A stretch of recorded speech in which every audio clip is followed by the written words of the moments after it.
Joined by Tess Marchant-Shapiro, Associate Professor of Political Science at Southern Connecticut State University. She has been up all night monitoring this election, so we really appreciate you being here on very little sleep. No problem. First, let's take a look at this electoral map. We saw that Donald Trump won in a lot of those battleground states. You know, we just mentioned the numbers just moments ago.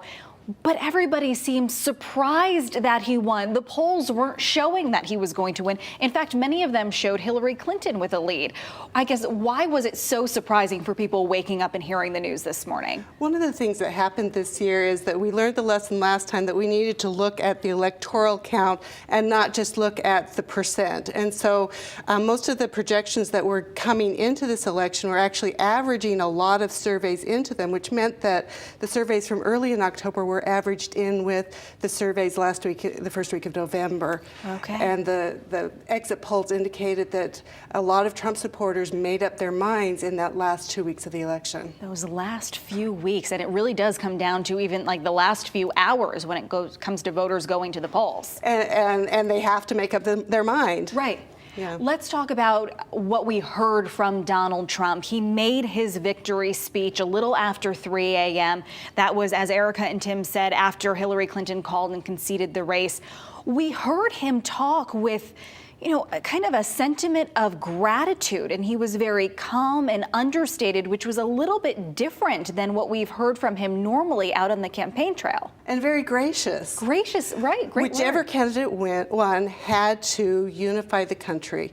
One of the roles of the president is to be the head of state, the head of the entire country. And so whichever candidate had won needed to unify the two sides of the country together, and that speech certainly was a good beginning for him unifying the country.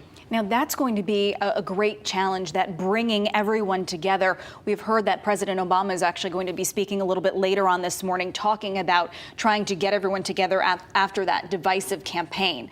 Donald Trump has a Republican Congress now that's working with him. So how much does he have to unite people when it seems that Republicans are holding the weight here? Except in the general election, the Republicans were not really united. And historically, having a unified government where you have the same party in the president and the House and the Senate doesn't guarantee that the president will get his way.